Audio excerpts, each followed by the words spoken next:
Welcome to Step Up to the Sport, a conversation series bringing together the minds of women's baseball and women in baseball.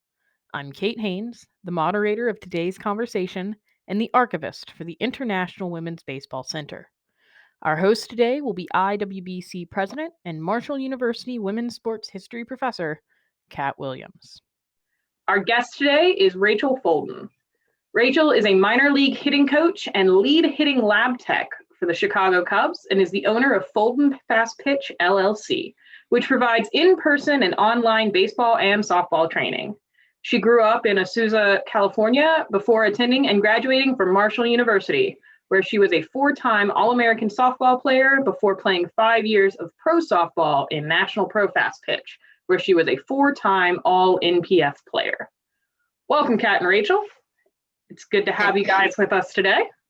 Good morning. Thanks for having me. Over to Kat for our conversation this morning. Well, good morning, both of you.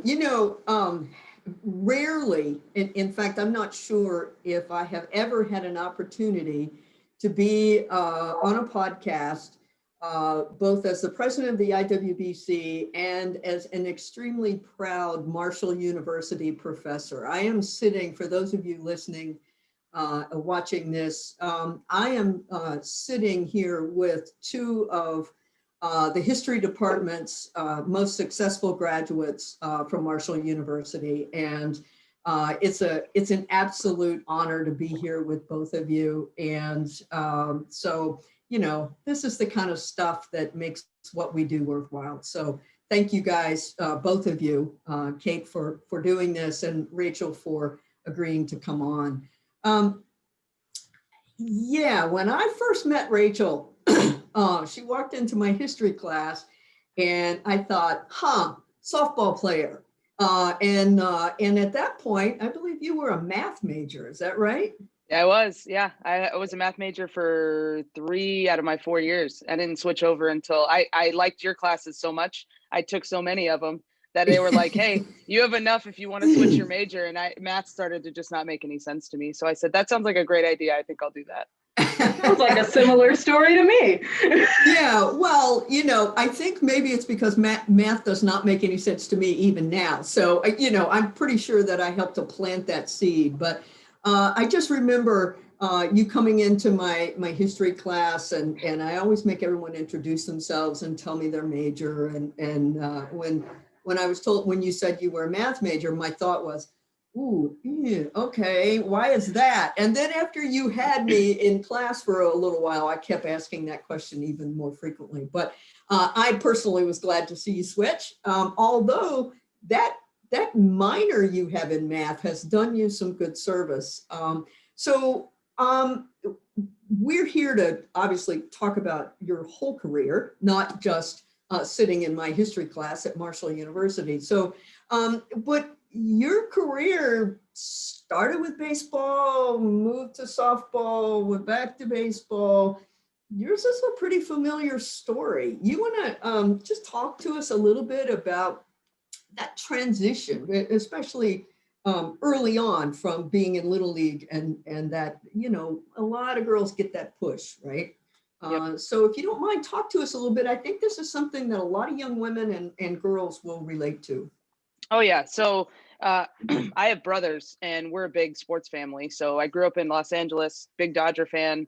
So we grew up playing baseball. Like, that's just what we did. We would go outside and we had a chalk strike zone on my garage outside in California. And we would just wake up in the summer and play baseball all day until the day was over and then come inside. So I played Little League baseball and I was pretty good at it too. And about I'd say probably about 10 or 11, it got really old to be every field I would go to. Oh, that team has a girl. Oh, that team has a girl. And it's just I just want to play baseball. It doesn't need to be this, at first it was cool. It was yeah, let me show you what I can do. But it does wear on you a little bit. And at that point I had, started to play other sports, and basketball was my best sport for sure. So I didn't really devote a ton of time to baseball at that point. I was much better basketball player. And so I kind of just transitioned out of, I was just I don't want to play baseball anymore. And that happened right about my 12U season. I got through my Little League, all through the majors. And then I just kind of said, okay, I'm going to go play basketball. And because there was no other like baseball opportunity for me, it was just like, I know that eventually all these dudes are going to grow and I'm not. Yeah. And so, I'm just going to go play basketball with the girls because that sport fits me. And so then my basketball coach actually asked me to play on his softball team. And I told him no. I thought softball was the dumbest sport in the world. And I did. I remember this conversation. I told him, I was like, no, I don't want to play softball. He goes, why not? And I go, because softball's dumb. And he goes, yeah, you're probably not very good anyway. And so that was all I needed to hear. Smart man. Yeah, he knows. Mm. And that was all I needed to hear. And I played on a softball team and I fell in love with it because everybody looked like me and it was comfortable, Yeah. And I do wish 100%. Everybody asked me this question. Like, I loved playing softball. I had a blast. I was good at it. I played all the way through professional softball. I continue to work in softball today. But if you would have given me a baseball opportunity that I could have pursued, I 100% would have done that. And so it's funny how I love to tell this story because it comes full circle. I got sick of being the only girl, and now I'm back in baseball and I'm like the only girl again. So it's That's like, right. Hey, here we go. Yeah, So yeah, well, that's the story of how I got, into softball and then back into baseball again. right.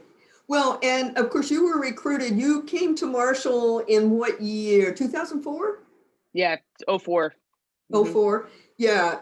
So clearly your your switch to softball was successful in a lot of ways.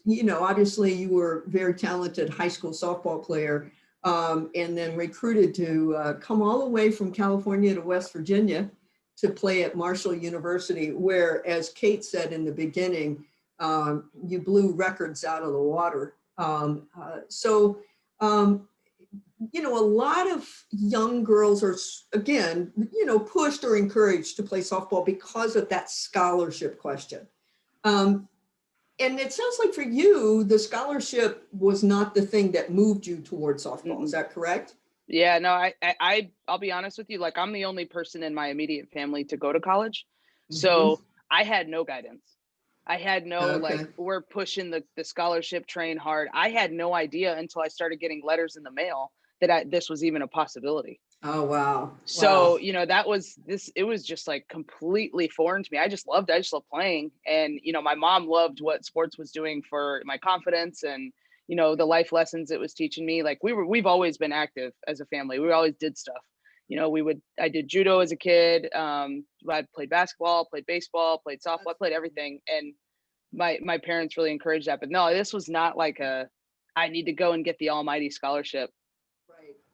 Well, that's really good to hear. I hope that a lot of girls hear that message because Me too. I think that's not always a legitimate reason to push a kid into a different sport, but then I'm not a parent trying to pay for a kid's college. So, there's a different perspective there.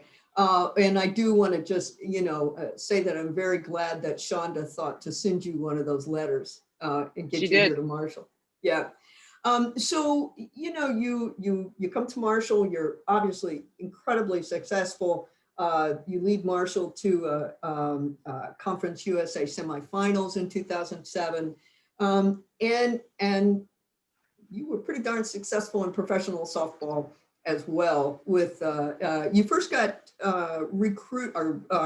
recruited to the Chicago Bandits, correct? Yeah, I got drafted by them. Yep. Yeah. I played for them for 4 years and then finished out my career with the Carolina Diamonds for the last year.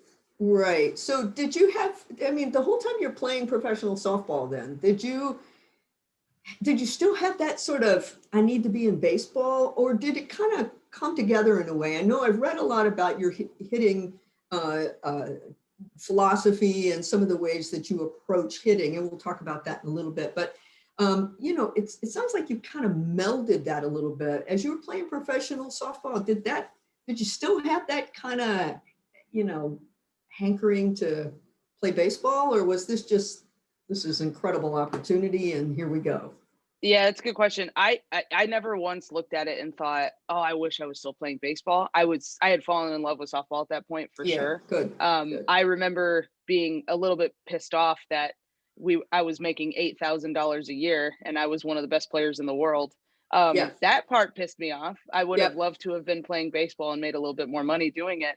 Exactly. But Yeah. but other than that, yeah, I don't think that it was ever like this. I had this itch to play baseball. Now I did love talking baseball with people and Mhm. going to the batting cage and like being around baseball people and just talking, because I always felt like the women that I played with, like we always got the short end of the stick. Like we always got bottom of the barrel coaching, super basic. And you know, it's like someone made a really good comment on Twitter, and I kind of it really like hit home. It's like coaches will coach at the level that they can, like the highest level that they can see possible. And since they can't see a super high level for women, we get like the rudimentary coaching, right? And I thought that was really interesting. And we did. So that, I think that's part of why I love coaching now, is just because I always felt like, you know, I was very lucky and fortunate to have some great coaches in my life, like Shonda and like, you know, Mark Booth, who was the guy that challenged me to play softball. He ended up coaching me till I left.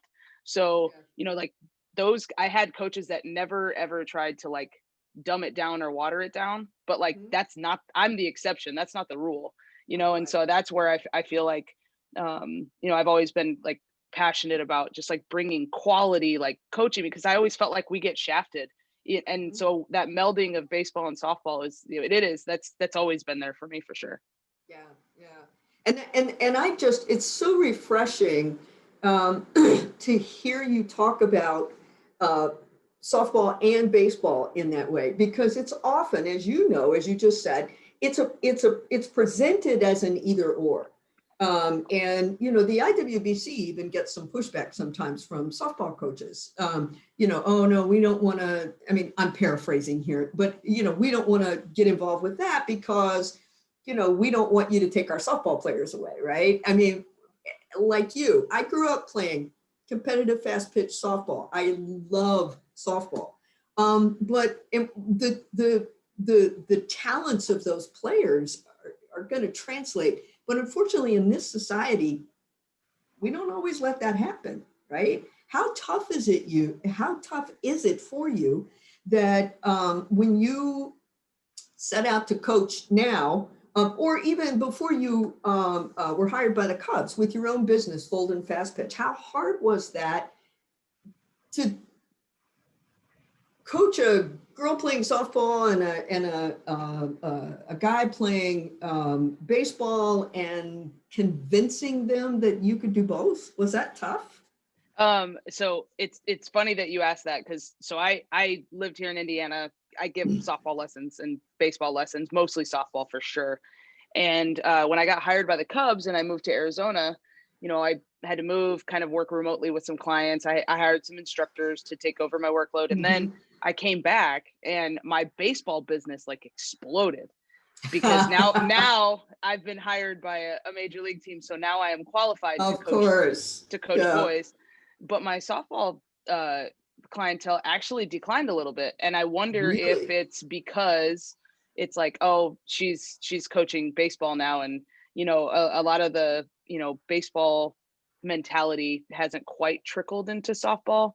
Yeah. So now everybody thinks I just want everybody to like swing and hit pop-ups and launch angle this. And, you know, so I think there's a little bit of pushback there. But as far as like the people that know me, I don't think it's been received anything other than positively, of like, wow, this really like legitimizes what you've been doing this whole time. And, you know, because I've been working my butt off to get to this point, right? And I think people can see that. So you know, I think for the most part it's been met positively. But yeah, my baseball business has exploded for sure. So I think that's been a welcome, because honestly, like coaching boys and coaching girls is different. Because they're raised differently, right? They're raised differently in their house, and so it's challenging me and making me a better coach, because I have to communicate differently. And it's really helping me, you know, when I can go into, you know, a locker room full of a bunch of guys at the pro level. You know, I've had some experience to be talking to what they've gone through as like young men for sure. Sure. Yeah. That's really it. You know, everything in, whether we're talking about baseball or softball or basketball or football, so much of that of any sport is mental. It you know, it's how you approach something, what you think you can do. And so I would think that would be one of the challenges. Obviously, I don't think there's any question about your ability to teach somebody how to swing a bat, whether it's a baseball bat or a softball bat. But I would imagine that psychological difference, it would be a real challenge. So you clearly, we could do a timeline of your life, right? And every single one of these ticks along the way, you've been incredibly successful. So then, 2019, you're just minding your own business, and all of a sudden the freaking Chicago Cubs call. I mean, how does that happen, right? So when I'm here running my business in Indiana, there's a baseball company called Elite Baseball. Mm-hmm. And I've been partnering with them for the last few years, just basically on some consulting projects. They have a ton of tech. So they have invested into all of this, analytical technology. Great. And I've been fortunate enough to be able to drive an hour, sit in the room and learn how to use all of it. And nice. So the president of that company, his name is Justin Stone. He is now the director of hitting for the Chicago Cubs. So he was a consultant for the Cubs at the time when I met him. Or I met him just before he became the consultant for the Cubs. So we had been doing this for a little while now. So he was the consultant. Now he's the director of hitting, and his responsibility is to create the player development system for hitters in the Cubs system. That's his job. And so he needed to hire coaches. So he needed people that knew how to use the technology and communicate it and can coach and with good personalities. And so suddenly I became very well qualified for a job that was just about to open up. And so he recommended me for the position, and I had to go. And I remember it was hilarious. We were driving to University of Michigan to work with their softball team. We were consulting for them. And so we're driving in this truck. We've got like a force plate in the back that's like hanging over the edge. And we've got like this mobile, tech lab that we're driving with. And he's in the car and he goes, "Oh yeah, I got director of hitting for the Cubs," because I knew he was interviewing with a few teams. And he goes, "You want to work with me?" And I was like, "Yeah, all right." And he goes, "I don't know, let me think about it." Yeah, right. Like, what am I? No, I don't think this is a good idea. I can't do that. So, he goes, "You'll have to interview for it." And he goes, "But you'll crush it and you'll be fine." So I did. I had to have 2 rounds of interviews, which my second round of interviews was with Theo Epstein and Jed Hoyer. So that was kind of fun. And nerve-wracking a little bit. I'm sure it was more of a vetting interview. Like, can you handle what's coming down the pipe? Because obviously you're going to get a lot of hate mail and, nasty comments on the internet. And I'm like, yes, we'll be fine. I think that they just wanted to make sure I was the right fit, and of course, got the job. Yeah. That's remarkable. The lesson there is, work hard and make a place for yourself and learn, but it's also, be ready to jump, right? Mm-hmm. Like, I mean, sometimes it is a matter of being in the right place at the right time, but if you hadn't put in that work, it wouldn't have mattered. Exactly. Making that drive with him would not have mattered. So it's really exciting. So your official title, tell us your official title with the Cubs. I will be a minor league hitting coach. There's a bunch of us. I will be assigned to Rookie Ball Arizona, most likely. Okay. That could obviously change with COVID throwing a loop into everything. Yeah. And then I am also the lead hitting lab tech. So we've got a hitting lab in Arizona at our spring training facility. And it's basically, I know how to turn everything on and analyze all the players. So no, I joke about it, but I'll man the hitting lab full time. So if there's anybody that they need to throw in there just to see, like we can establish baselines and, let's say someone's coming off of injury and we need to see if they're, swinging efficiently or whatever, where they can just throw them in the lab and we can get them right. So now that would be just for the Cubs minor league or for the Cubs, all the Cubs players? I mean, we've had the pro guys, like the major league guys, hop on there too. Obviously that's their choice. Yeah. So, the union kind of, like, I understand their positions. Like, there's a lot of data that we want to help them with, but then in their mind, there's also a lot of data that can be used against them for trades and contracts and things like that. So I get it. So we get to test them when they want to be tested.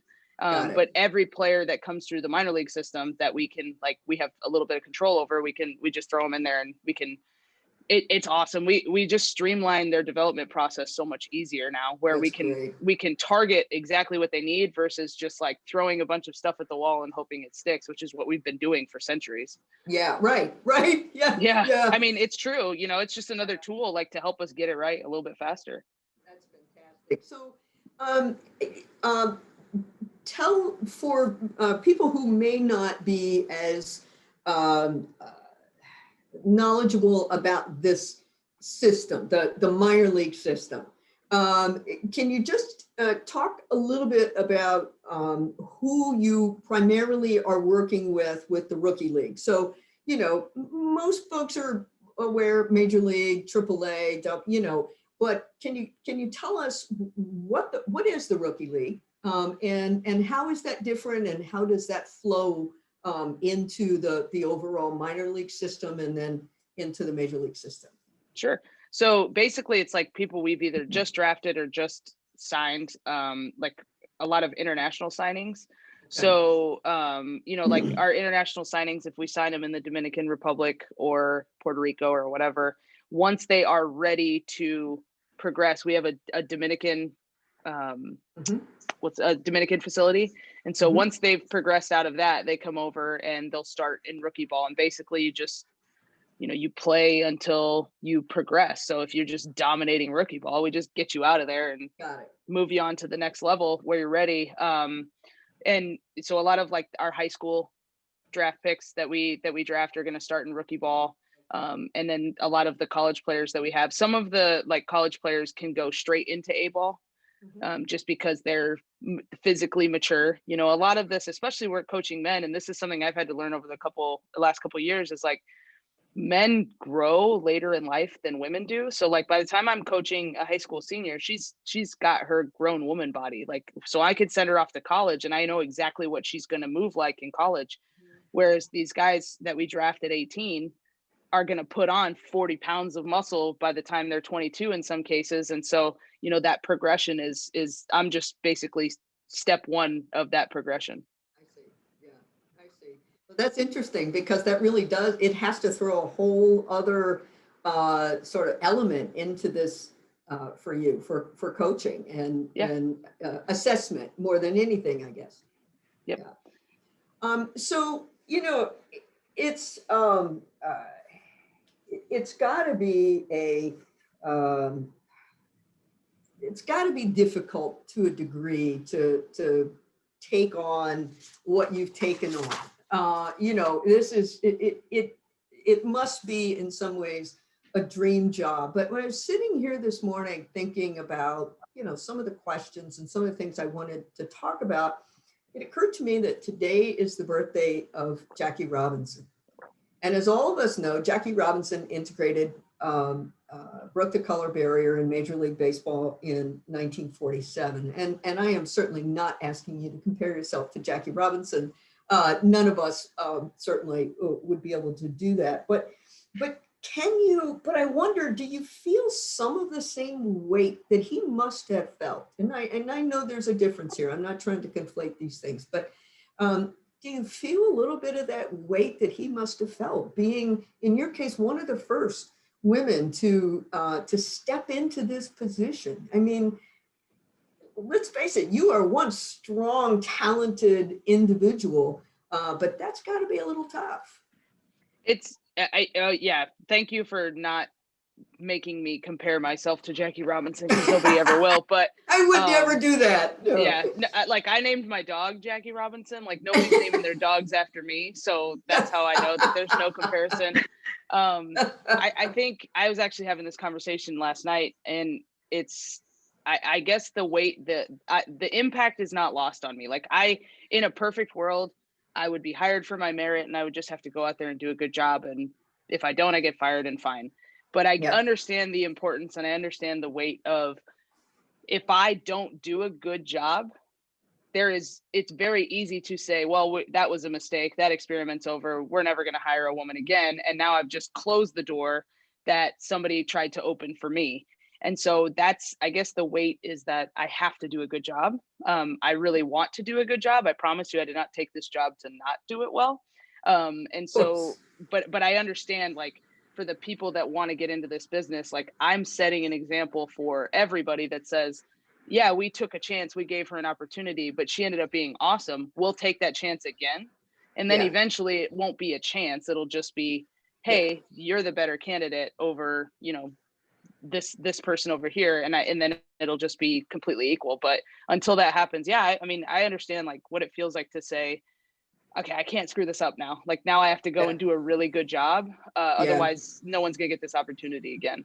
yeah, yeah. And of course that's unfair, right? We know it's unfair, but it is a reality. And you know, right on the heels of your hiring, we saw a few more women being offered jobs. And what do you think accounts for that in that time? You know, we've gone a long time since a woman had been hired in any kind of capacity Hmm. in minor league baseball. What happened? Like what caused, like, all of a sudden there are four, right? So Yep. what's that? I mean, I think it was a very big coincidence. But I could tell you, I've had a chance to meet all of them and, develop friendships and, just like they're colleagues of mine now, and we talk all the time, and it's like they're extremely well qualified for their position. So I think that it's just, to me, it says a lot more about the status of the men that are coaching in baseball and the men that are hiring, and how they're thinking outside the box to go try to make their player development better than everybody else's. And so when you find this, they're going to find talent, and they found it, I guess, in the four of us. So and now there's a fifth and a sixth. Bianca Smith got hired, and then Sarah Goodrum, I think is her name, got hired for the Milwaukee Brewers. Well, not hired, she's been there, but she got promoted to hitting coordinator now. So, like, that's awesome. So I This is think people are amazing. just like, hey, we're going out there to try to be creative and find talent, just like every single pro sports team is trying to do. They're trying to get a leg up on their competition. And so, when they're trying to be more creative, and I think that expands their reach to go look for women that might be qualified for that position too. But, we have to apply for it too. I think, I kind of fell into my position. I don't think there's a ton of women sending in resumes, and I wish there were more. So I think now that they can see it, hopefully there's a lot more women that want to get into it, and they're going to start throwing their hat in the ring a lot more, for sure. I think that is absolutely right. I mean, we can't overlook the fact that uh, uh, you know, for centuries, it wouldn't have mattered whether women sent in their resumes, right? But now it does matter. And Mhm. so, one of the biggest hires for women in a really long time, of course, was Kim Ng as the general manager of the Marlins. And I'm really proud to say that Kim is a big supporter of the International Women's Baseball Center. She's been to a number of our events and supported us. And I watched her press conference when they announced her, and I could barely get through it. It's like I wasn't sure I'd see this in my lifetime. Um, but when she said, uh, uh, if you can't see it, you can't be it, and now you can see it, and it's the same thing, right? Yep. Yeah, we're here, and we can do this job, and so it's 2020 was you know an interesting year in a lot of ways, but for getting women into Major League Baseball in some form, it was also pretty amazing. Um, so you I know you were asked probably a million different times.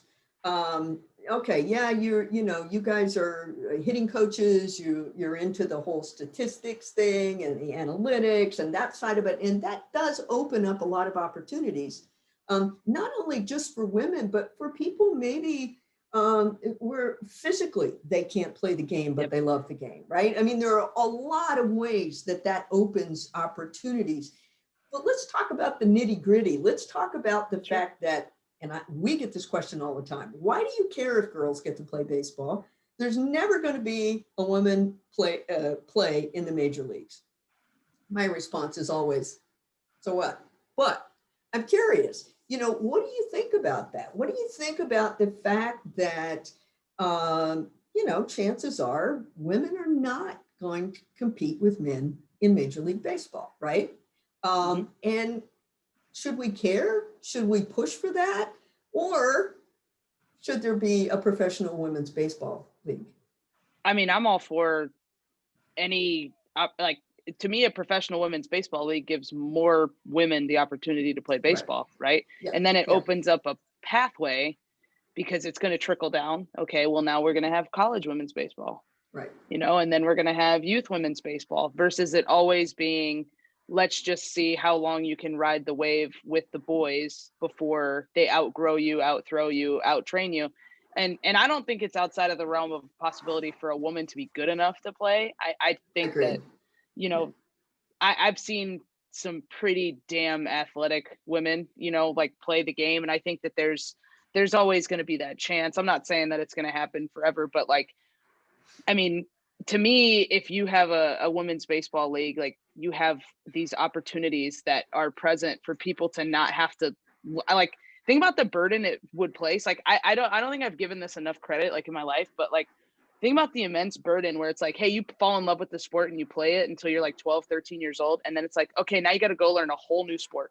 Yeah. And it's not like so otherworldly different, but it's like, you got to learn how to run the bases differently, and you got to learn how to play your defensive positioning, and you got to learn how to throw a big old ball, and you got to learn how to do like different stuff.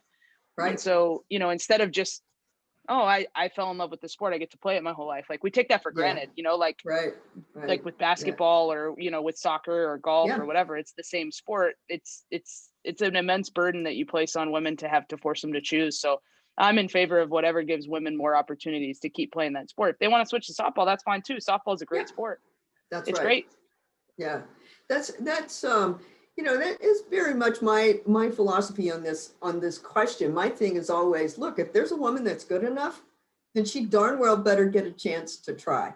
Because I guarantee you there are going to be some pitchers out there, some women with some junk ball pitcher that is going to be able to compete. Right. And that's fine. But for me, that's not enough. Right. Like, don't diminish us to one or two players and, because we're good at the game. Well, what about umpires? I have been so impressed with basketball, with football. This year's Super Bowl will have 2 female referees. I'm not sure what their jobs are exactly. But what's up with that with baseball?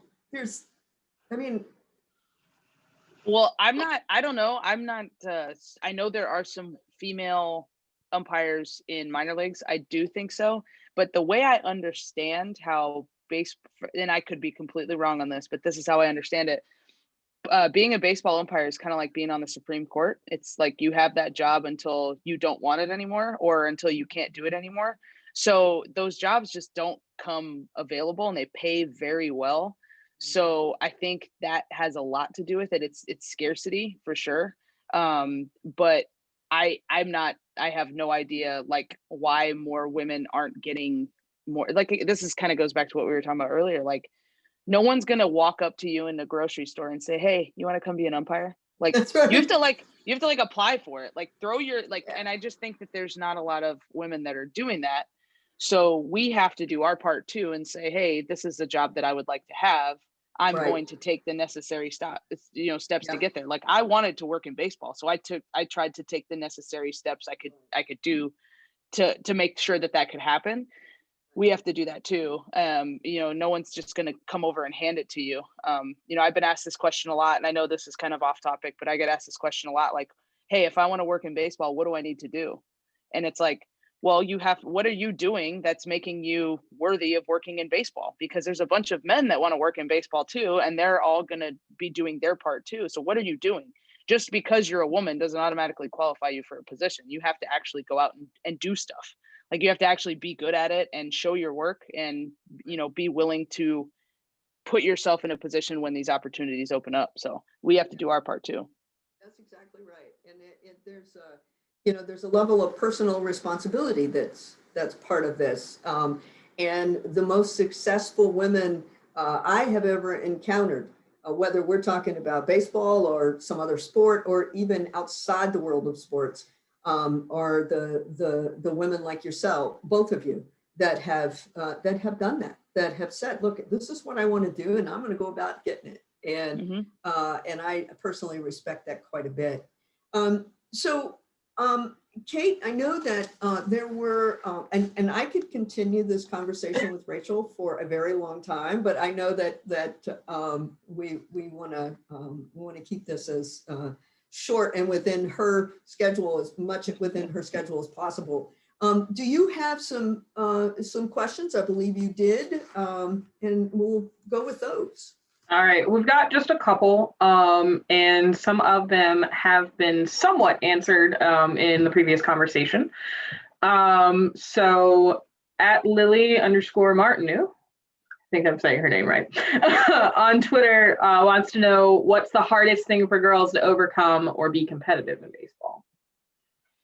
As a player, the hardest thing, to me, the hardest thing is going to be, you're going to have to compete with men who are going to be, like, more physically mature, probably, and more physical. So the hardest thing to overcome is going to be, how are you going to outplay them? Are you're going to have to get creative. I think I kind of agree with Dr. Williams on there's a higher chance to compete longer if you can throw the ball, if you're a pitcher.